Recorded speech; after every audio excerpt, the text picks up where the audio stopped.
व्यापारी और ईमानदार लड़का। बगदाद का मशहूर बाजार। रेशमी कपड़ों और सुगंधित मसालों की महक चारों ओर फैली हुई थी। उसी बाजार में हारून नाम का एक धनी व्यापारी रहता था। उसकी दूर दराज देशों तक फैली हुई कारोबारी यात्राएं और कीमती माल कारवां सब जानते थे। लेकिन इतनी दौलत होने के बावजूद उसके मन में एक चिंता थी, उसे कोई भरोसेमंद सहायक नहीं मिल पा रहा था। एक सुबह जब हारून अपनी दुकान पर खड़ा ग्राहकों को देख रहा था, तभी एक दुबला पतला लड़का उसके पास आया। उसका नाम यूसुफ था। उम्र 12-13 साल से ज्यादा न होगी। कपड़े पुराने थे, लेकिन आंखों में सच्चाई और चेहरे पर आत्मविश्वास था। यूसुफ ने आदर से कहा, मालिक, क्या आपको एक मददगार की जरूरत है? मैं आपकी दुकान साफ कर सकता हूँ, सामान उठा सकता हूँ और ग्राहकों की सेवा भी कर सकता हूँ। हारून ने संदेह भरी नजरों से उसे देखा। तुम्हें क्यों काम दूं लड़के? बहुत लोग काम मांगते हैं, पर ईमानदार कम ही निकलते हैं। यूसुफ ने शांत स्वर में जवाब दिया, मेरी माँ ने मुझे सिखाया है कि अल्लाह हर वक्त देख रहा है। अगर मैं धोखा दूंगा तो आपसे छिपा सकता हूँ, लेकिन अल्लाह से कभी नहीं। ये सुनकर हारून प्रभावित हुआ और उसे काम पर रख लिया। धीरे धीरे यूसुफ ने मेहनत और लगन से सबका दिल जीत लिया।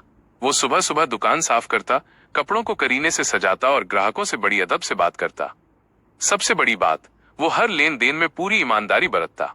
अगर कोई ग्राहक ज्यादा पैसे दे देता तो वो तुरंत लौटा देता। अगर किसी कपड़े में कमी होती तो पहले ही बता देता। कुछ ही महीनों में हारून ने देखा कि उसकी बिक्री बढ़ रही है और लोग दुकान की तारीफ करने लगे हैं। सब कहते, आपका सहायक बहुत नेक और सच्चा है। एक दिन हारून किसी काम से बाहर गया हुआ था। उसी दौरान एक अमीर यात्री दुकान पर आया। उसके पास समय कम था। उसने एक थैली सोने के सिक्कों की यूसुफ को थमाई और बोला, मुझे सबसे बेहतरीन रेशमी कपड़ा दो। यूसुफ ने सिक्के गिने तो पता चला कि यात्री ने जितने देने थे उससे दोगुना दे दिया है।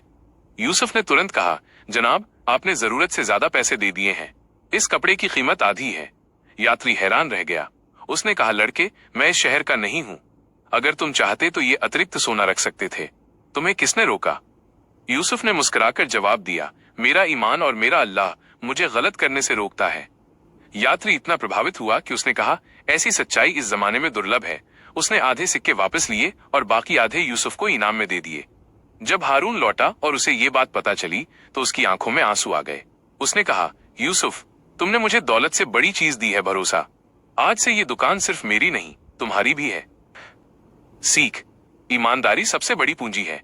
अल्लाह हमेशा देख रहा है, इसलिए इंसान को हर हाल में सच्चा रहना चाहिए। विश्वास और नेकदिली दौलत और शोहरत से कहीं ज्यादा कीमती है।